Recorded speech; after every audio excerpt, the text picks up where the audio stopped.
Welcome to the Data Science Ethics Podcast. My name is Lexi and I'm your host. This podcast is free and independent thanks to member contributions. You can help by signing up to support us at datascienceethics.com. For just $5 per month, you'll get access to the members-only podcast, Data Science Ethics in Pop Culture. At the $10 per month level, you will also be able to attend live chats and debates with Marie and I. Plus, you'll be helping us to deliver more and better content. Now, on with the show. Welcome to the Data Science Ethics Podcast. This is Lexi Casson. And Marie Weber. And today we're joined by a very special guest. Sheila Colclasure from LiveRamp is their Chief Public Policy Officer, previously their Chief Data Ethics Officer. She has decades of experience working in data privacy, governance, ethics, and helping to guide policy around the world for the use of data. Sheila, thank you so much for joining us and welcome. Thank you guys so much. I am thrilled to be on your podcast today talking about these very, very important issues. Thanks. Thank you. All right. So Sheila, give us a little bit of background. How did you start? What is it that you're doing now? What is a Chief Public Policy Officer in this space? Well, I started over 2 decades ago coming out of Washington, D.C., first in the U.S. Senate and then managing congressional and political affairs for the illustrious and very sexy American Institute of Certified Public Accountants. They did very material, very important work for a sector and for the United States economy. So great body of work. Came out of Washington, D.C. and joined Axiom, which was a very data-intensive company. About 18% of their business was compiling data and then using data science to extract knowledge and make it actionable and meaningful for brands. So joined them and began to build out their data governance program back in the day, called it Privacy Program, and innovated over time. How do you use data for the benefit of people? How do you ensure that the data use does create beneficial impact for people and that people, all of us included in people, have the ability to participate? It might be opt out, it might be opt in, might be access, et cetera. So, with the evolution of all that, a lot of pioneering work in the policy space, helping found different self-regulatory organizations participating in what was then the direct marketing associations, self-regulatory efforts, et cetera, not just domestically, but in other markets around the world. And now at LiveRamp, building out a digital-first data governance program built on this notion of the ethical use of data.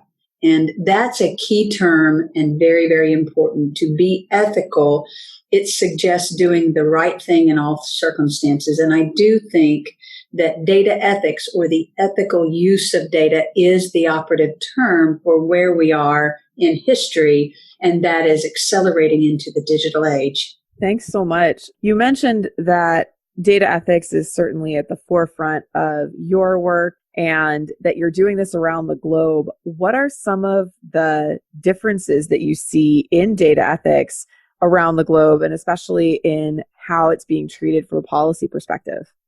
Great question. What I've learned over time from firsthand experience, and of course we know this to be true, ethics is contextual. Data use is contextual. How, let's say, citizens in the United Kingdom feel about data use is different than how citizens in Germany feel about it, different, again, than how citizens in China or Singapore or Australia, and certainly in the United States. So ethics itself really is comprised, I would say, of 3 things. Number 1, legality. And laws are a codification of things we've already decided are right or wrong. So that's first. The second thing is this notion of, is it a just use of data? And that is essentially the harms test. Have I detected and prevented harm? And then the third one is a fairness test. And fairness really goes, and this is why ethics is important, fairness is a proxy for ethics. Ethics is a proxy for fairness.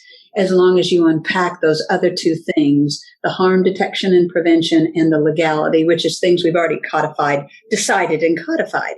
So this notion of ethics, highly contextualized and very, very important. Certain economies and the citizens that participate in those economies feel more favorable about data use, advanced algorithms, data science to deliver benefits. So in those economies, in those marketplaces, you can do a little bit more or maybe a little bit different with data than in other marketplaces that have a different cultural feeling, social norm approach to how data is used. So that gets at this data ethics. Data use in context, flexible by whatever the cultural values and social norms are. And we all have to remember that that is valid. It matters. And when we operate in that space, we have to be very sensitive and respectful to those cultural norms and social values and only use data and data science within those confines. As a global company, how do you approach that given that you're simultaneously dealing with the data and cultural norms of many different cultures? It takes a balance and it takes a concerted effort. You have to be intentional, and we are. And that is a big piece of the work that I do, is engaging in these other marketplaces so that I can learn, so that I can be sensitive, so I can explain who we are, how we operate, and then have a mutual trust-based exchange and bring all that learning back inside so that my company can build their capabilities around that level of sensitivity and respect. But it does take intentionality. With that sort of intentionality, do you think that it's likely that the public sector or the private sector will drive data ethics further or faster? Who has kind of that intention behind them at this point? Well, that is a complex question, or let me say the answer is complex, great deal of complexity. The public sector, when you break down what we mean by that, and the private companies have to participate in that discussion. They have to contribute, right? And it takes both pieces to have a healthy, vibrant economy, to be future prepared, to think about jobs creation, to think about an accountable economy, an accountable tech sector, and accountable data use. You know, the backdrop of all of this is where we are at this place in time. We've come from, an agrarian economy all over the world through the first industrial revolution, the second, the third. We're in the fourth, which is also called the machine age or the digital era. And the fuel is data and data science. And this is how all of our tech will work. It creates data, it consumes data. It's a virtuous cycle. As we bring more and more AI agents, maybe it's just machine learning complemented with some AI agents small, and then they get progressively bigger as we train them and they get smarter. It brings into focus what you mentioned, the public policy debate in the public sector and in the private sector. And right now we have a bit of a disconnect.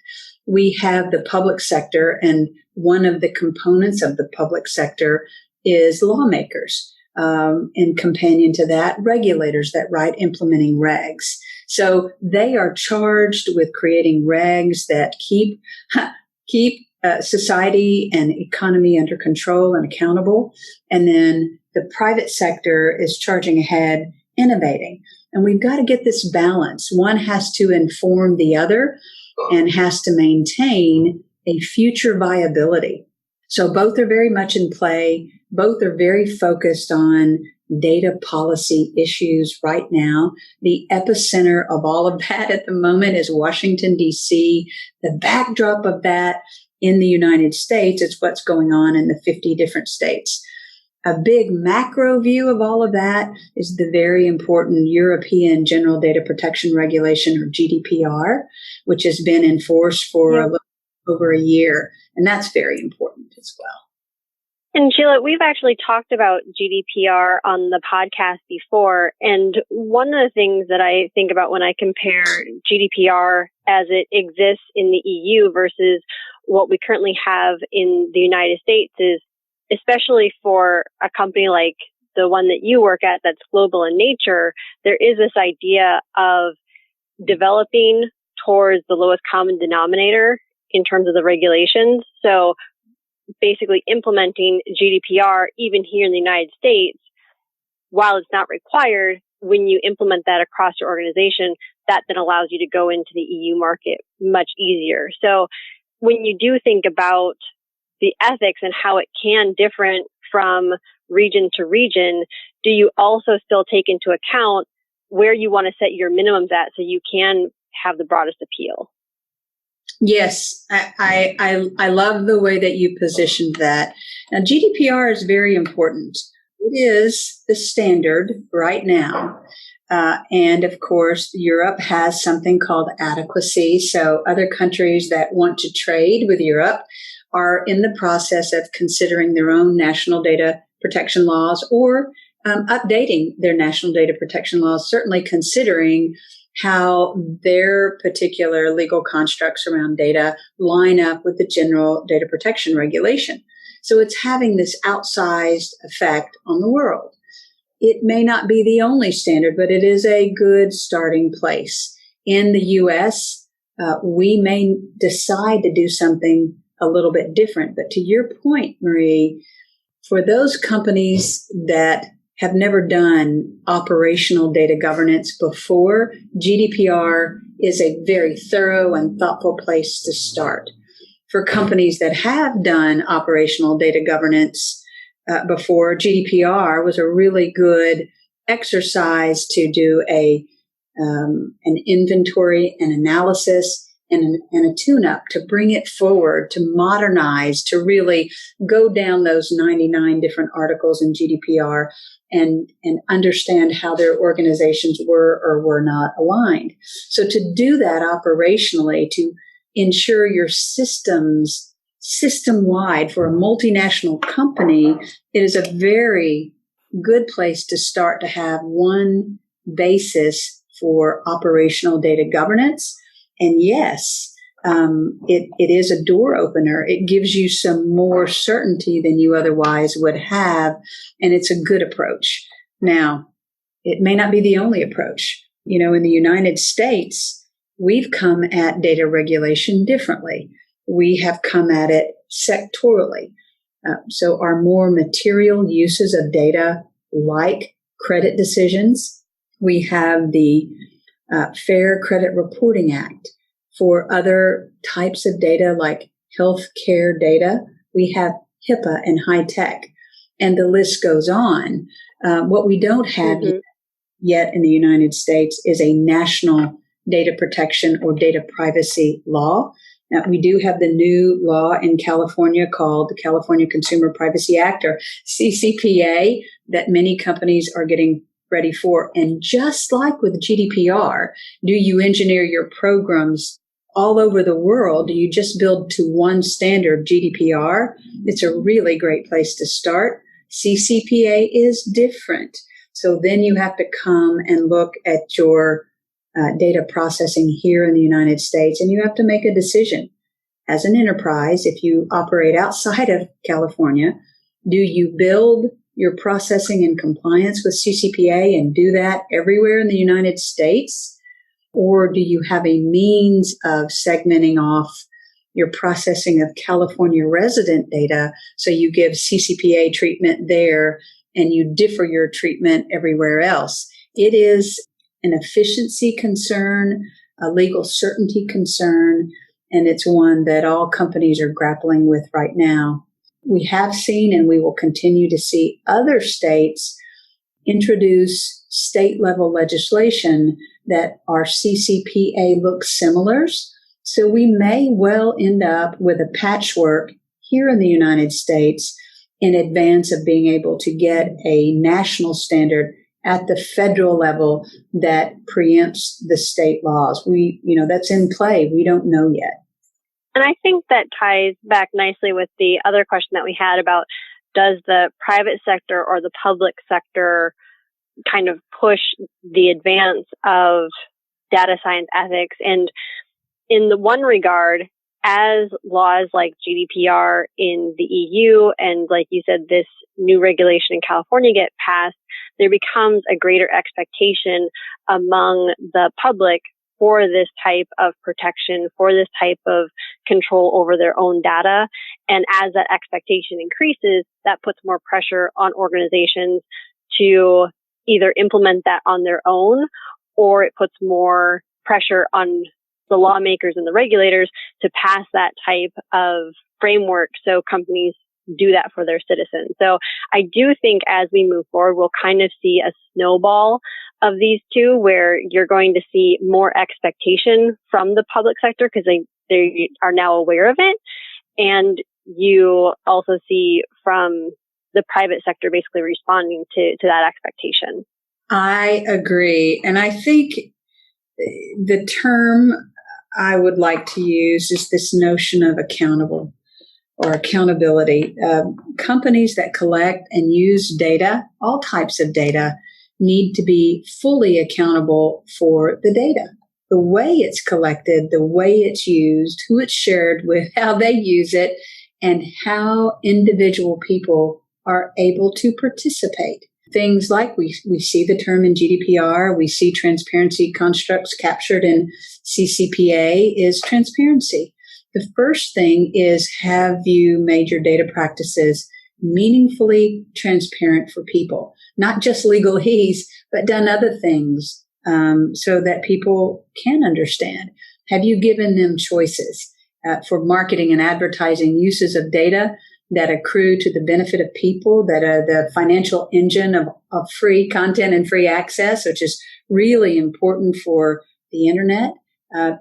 Marketing and advertising is the financial engine. It's the pay model. And I think the right choice there is opt out with like really effective transparency. For sensitive type data, opt in. But the time has come, I think, for good brands to be accountable and like really stand up operational data governance and not just trust wash their brand, but actually ensure they've got operational data governance in place that delivers on those promises. So how do you balance sort of the internal governance, I'll say crackdown, but the regulation internally of data governance and making sure that appropriate restrictions and permissions are in place for data access and data use versus a more cultural shift within the organization of ensuring that people understand why they maybe do or don't have access to information and really enforcing the ethics that the organization has chosen to adopt? Data governance, especially in the digital age, becomes very tricky. What I think is a really great approach is as much automation, like you've heard the term privacy by design, or privacy engineering, or data ethics by design, or applied data ethics. And I think to your point, Lexi, it's both. You've got to design it into your system, and you've got to have a team of experts that know what the issues are and can translate the policy concerns, the policy constructs. And there are layers and layers of laws in place, self-regulatory code in place, case law, contract law.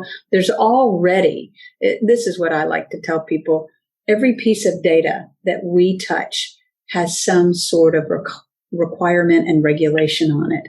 But you have to have not just experts that understand and can translate that and work with the engineering teams, but it's on a continuum and you're on a journey to educate and to acculturate. And I think companies that acculturate around this notion of data stewardship do the best job. But you've got to start and you've got to explain the value. I'm one of those people that believe other people are basically good and basically want to do the right thing. I think it's hard in the world of digital to translate all that, what is the right thing, into the way the tech works. And that is where the big, complex, nuanced lift is. That's where all the action is.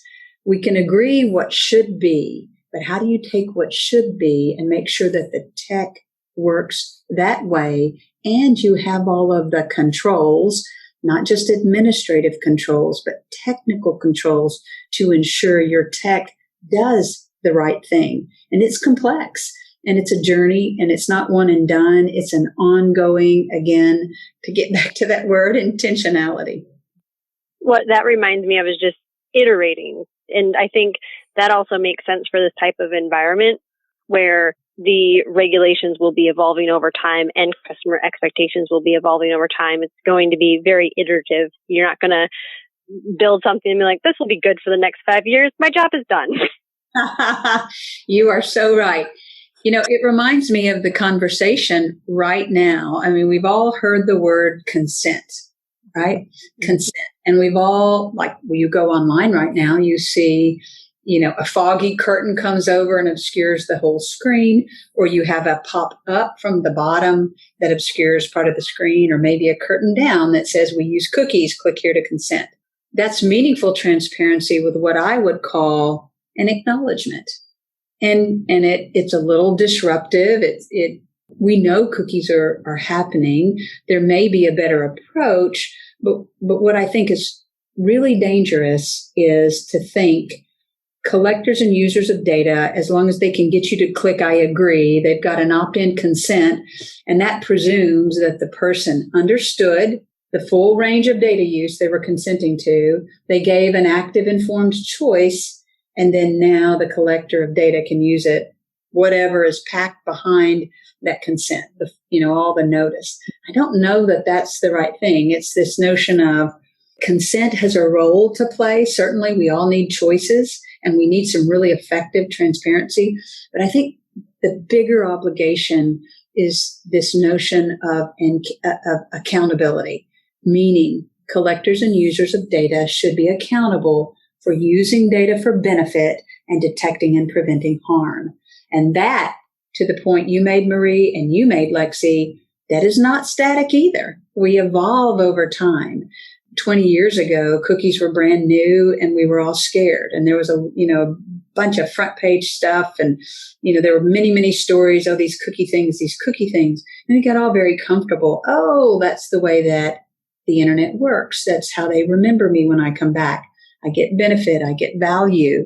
And we got all very comfortable with that. And of course, now there's secondary uses. Some bad actors have used data for bad things. And so now we're concerned again about that.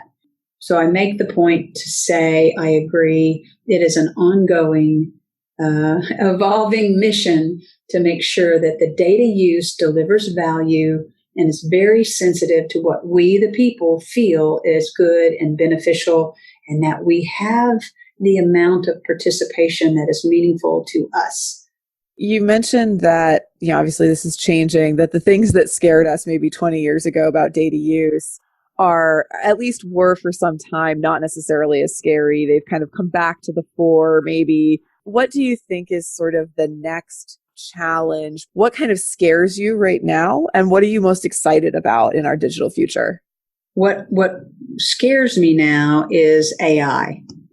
And excites me. It's both thrilling and terrifying. There's all this great, wonderful stuff. We're going to solve disease, maybe eradicate disease, do population health. We're going to help the underprivileged in ways we never could before. We're going to learn stuff. We're going to have clinical trials and be able to find the people it matters to the most. We're going to create so much convenience and value. And a lot of the stuff we humans worry about, little stuff, is going to be taken care of by these AI agents. One of my favorite things is smart medicine. Another one of my favorite things is smart water. I'm a conservationist, and I love the notion of really understanding my water consumption and an AI agent that can help me and my household do better. There's a dark side, right?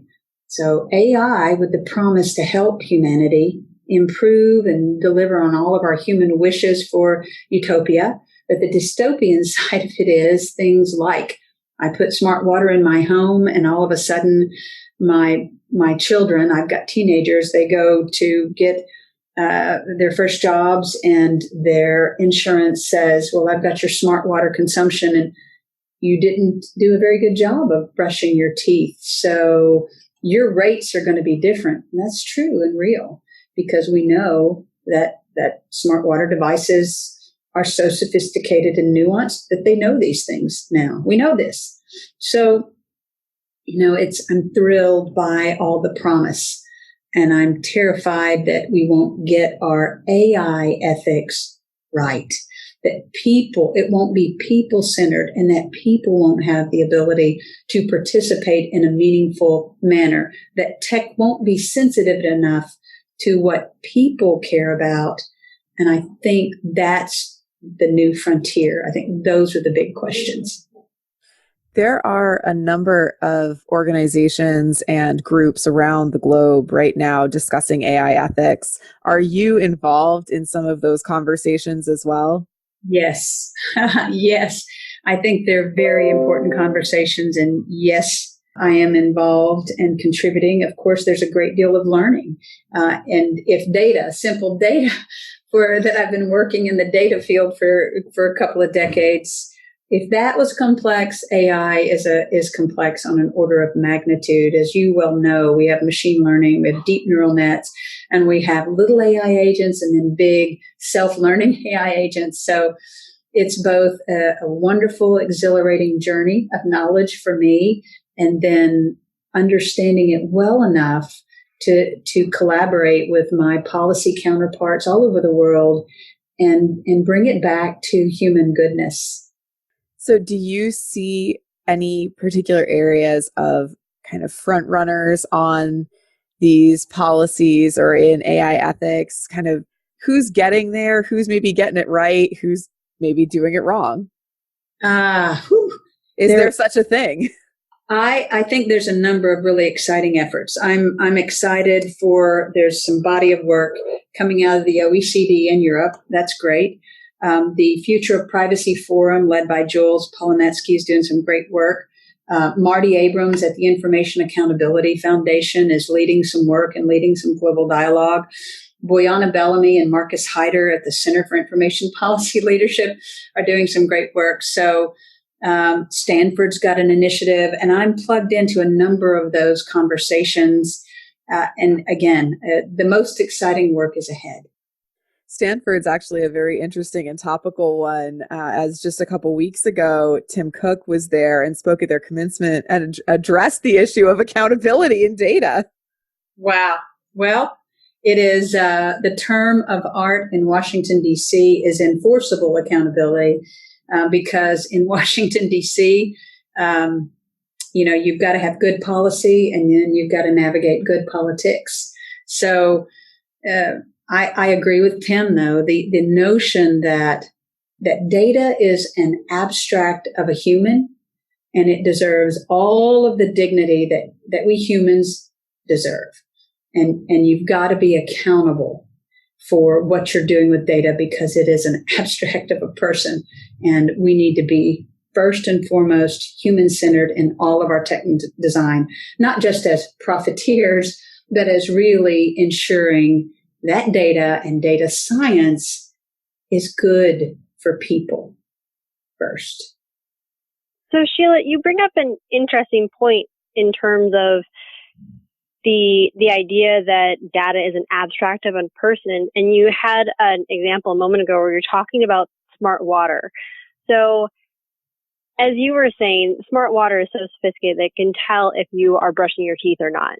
And from the insurance company's point of view, that's great for them to know, because then they can price their insurance rates better. But if we really think of data as having the same rights as a person, that falls under, your privacy and what you do in your own home. So should that really be part of somebody's data set that they can use to price things? So as we're having these conversations, and don't worry, Lexi and I bring up questions all the time on this podcast, and we know that we're not necessarily going to be able to answer it. But I feel like that's one of those places where there's a question. Is collecting that data really something that you can do responsibly and have accountability for? Because once it's inside somebody's home, should that be private? Should that not be part of what you use for figuring out pricing of an insurance policy? So the answer is yes. These are the questions of the digital age. This is what we mean when we say data use needs to be human-centered and people need to have the ability to participate. Our data laws, our data regulations need to be use-specific. Let me give you another great example. Smart medicine. And I love the one, Proteus, done by my dear friend and colleague, Dr. George Savage. And it's essentially, and I've told this story many times because it's so exciting and it is really digital future, a sensor the size of a grain of sand embedded in a med with a layer between a filament of magnesium and copper. And then when you ingest it, there's a wearable that sticks onto your ribs. And when your stomach acids dissolve the layer and the two filaments touch, it begins to conduct. And your wearable knows that you took the medicine, and then it begins to measure your body's reaction. Now, it also has an app that goes into Bluetooth, so your patch, your wearable, transmits to an app with the diagnostics. The patch also has an accelerometer, which is sort of like a gyroscope, so it knows if you're walking, if you're prone, if you're upright where you are, what you're next to. So it's got this massive diagnostic capability. So we go from a world where Sheila goes to see the doctor, I don't know, once a year, once every 6 months. And I have a verbal exchange with the doctor. How's your medicine working? Not too good, doc, because guess what? I didn't take it very well. And he goes, well, let's up your dose. So he ups my dose. I take my medicine. I feel terrible because it's not the right dose for me. So I quit taking it. And then I don't get any benefit. And the efficacy, the statistics I've heard is for medical protocol, for med adherence, people take their medicine the right way about 14% of the time. When you have smart medicine. Wow, that's really low. Yeah. When you have this observed state, right? Because observation changes behavior. When you have observation, adherence jumps up to about 80 plus 84%. So all of a sudden we know if medicines work, which humans they work on and don't work on. We can begin to understand population health. We can understand other correlative or maybe even causal factors in play. We can understand dosage levels. We can really revolutionize the human health and well-being experience. However, what if that data that has so much promise for good was used for bad? I tell you that story to say, Marie, it's to your point. Data use in context where the benefits are accruing to us and we have an ability to participate and not just the harm. And these are the kinds of questions that have to be asked and we have to consider within the human lens. But these are the questions of the digital age. That smart water for water conservation, great. For, home insurance, I get a lower rate if I have a, smart water device in my home. But is it okay to put it into actuarial tables for my health and life insurance? Maybe not. Maybe I should be able to choose that because it is a sensitive material use of data. But that lights up where we are in the world of data and data science and why you keep hearing me talk about human-centeredness and, placing all the human dignity on the data because it's an abstract of humans. It's an abstract of us. In those examples, there are a couple of things that stood out to me. One is the sharing of information beyond its initial intended purpose.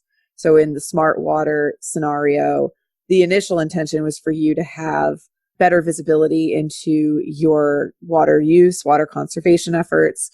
But at some point, we presume that the insurance company is not the one who created this smart water monitoring device. And so at some point, there was some sort of sharing agreement that you may or may not have consented to your point earlier with regard to consent.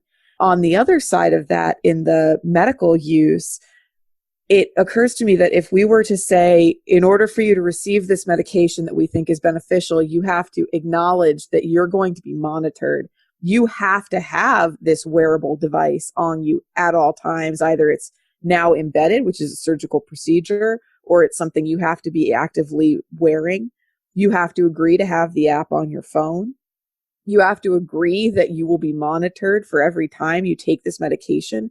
And so at what point do some of these things become a barrier to the benefit because you want to acknowledge, you want that consent, you want that active participation as a digital citizen?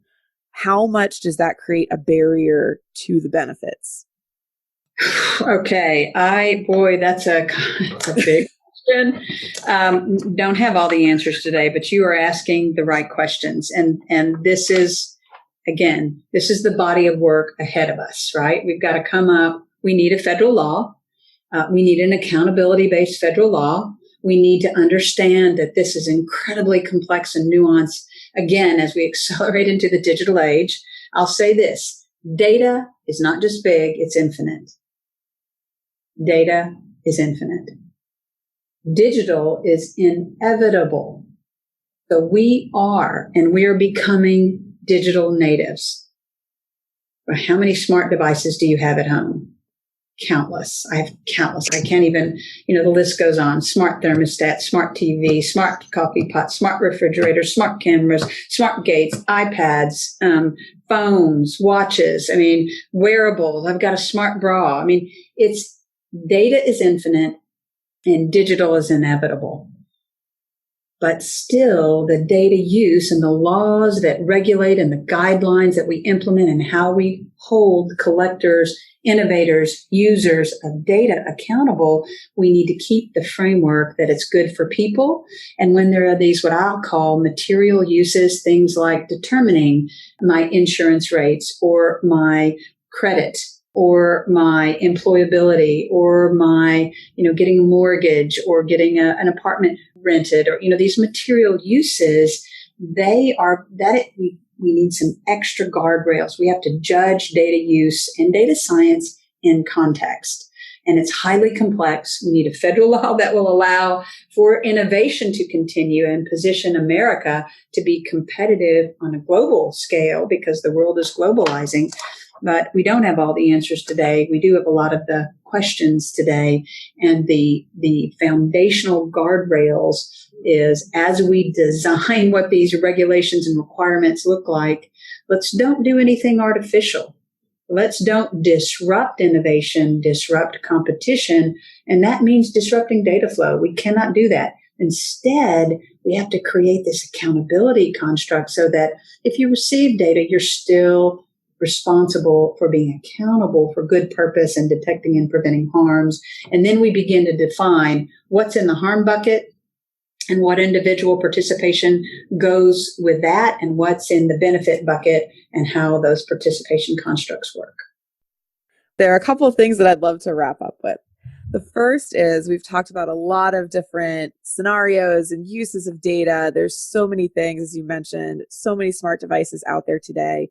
If there were one thing that you, Sheila, could build based on technology, what would it be and how would you ensure that it is ethical in the data use of what it collects? Well, now, like a device or something? Yeah, whatever it might be. Oh my goodness. What isn't yet a smart device in your home that you wish were a smart device? I don't know. We're pretty digital. I've got two teenagers. We're pretty digital native. You know what? I wish I had, I do have one of those smart, the in-home agents. And I worry a little bit about, that's a little opaque. So we don't use it and it's not as smart as I want it to be. So I would like an agent that does much better voice command, that really we achieve that thing called placefulness. Have you heard that construct? Mm-hmm. Where you arrive at a place and time and you're recognized, known, treated, and optimized to your benefit. I think to have that in your own home, but in a way because Marie made that point earlier, the privacy of your own home, your sanctum, sending data, back and forth to, the mothership, as it were, for whatever your devices are. I think we've seen it's a kind of an opaque experience and not as much participation as I would like. But I think better voice command is where I would like to see us go. For that matter, I've got a new vehicle, and in my mobile supercomputer, as it were, I do a lot on my smart device. I do a lot of voice commanding on the phone. It's not great. It's not perfect. I have to wait till a stoplight or pull over or wait till destination to read that. So I think voice is the way of the future. I think voice actually is super special. Think about when we get voice perfected and we get translation to go with that. Every person in the world, we all speak. We may not all can read and write, but think about how it will allow people who cannot read and write but have a smartphone to begin to participate in the global digital economy by voice. It overcomes these barriers of socioeconomic disadvantage in a way that few other things do, because we speak as humans. So I think if I were going to innovate and ask for something, I would ask for an amazing voice capability with all the right controls and data stewardship to back it up. Fantastic. I look forward to the universal translator of Star Trek era coming soon from Sheila. You guys are so fun. Thank you for a really, really fun morning. I appreciate it. My pleasure. Thanks so much for joining us. Any final thoughts or any question that you just have always wanted to answer on an interview that has not been asked? I think you wrapped it up pretty good. We'll get together when we have the universal translator and the ultimate voice control. And I think that will bring the world together yet better, and we'll all be global citizens, and we'll be able to address very important humanitarian issues of poverty and disease and disadvantage. I think we've got a lot of problems in the world that need to be fixed. And I think data, technology, and data science can do that. Thank you so much for joining us, Sheila. This has been Lexi Casson and Marie Weber. Thanks, everyone, for joining us. We hope you've enjoyed listening to this episode of the Data Science Ethics Podcast. If you have, please like and subscribe via your favorite podcast app. Join in the conversation at datascienceethics.com or on Facebook and Twitter at DS Ethics. Also, please consider supporting us. For just $5 per month, you can help us deliver more and better content. See you next time when we discuss model behavior. This podcast is copyright Alexis Casson, all rights reserved. Music for this podcast is by DJ Shaw Money. Find him on SoundCloud or YouTube as DJ Shaw Money Beats.